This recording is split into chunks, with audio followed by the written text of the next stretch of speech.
bạn chụp đẹp số bong ôn ở đây để bạn chọn một căn video rồi bao channel TikTok videoนี้ខ្ញុំសូមបង្ហាញបងប្អូនពីរបៀបដាក់តាំងរូបភាពនៅក្រោម profile Facebook របស់យើង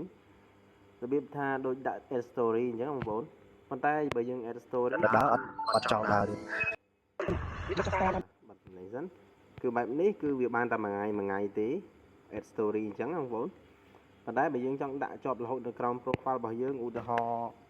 ថាយើងចង់ដាក់វីដេអូណាមួយនៅក្រោម profile របស់យើងដាក់ឲ្យជាប់រហូតពីគេឆែកចូលក្នុង profile របស់យើងឃើញវីដេអូដែលយើងតាំងយកហ្មងអាហ្នឹង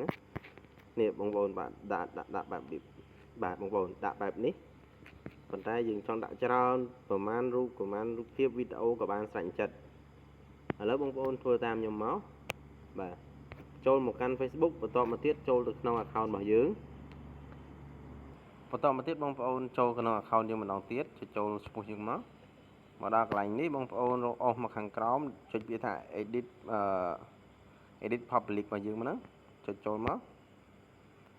បន្តមកទៀត scroll មកខាងក្រោមនេះបងប្អូនកន្លែងនេះគេដាក់រូបអញ្ចឹងហើយដាក់ពាក្យថា highlight បងប្អូនចុចពាក្យ3 នេះមកចុចមកបន្តមកទៀតរើស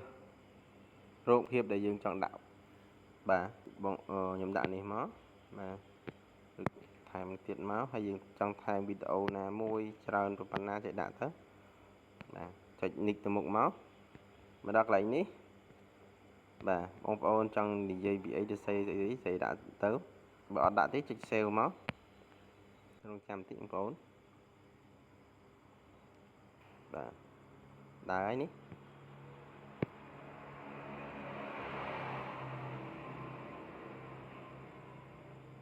បាទមកដល់កន្លែងនេះគឺរូបភាពដែលយើងដាក់មិញនៅកន្លែងនឹងទាំងអស់ហើយបងប្អូនចូលទៅមើលអានេះចុច edit ប៉ិនយើងចូលមើលបាន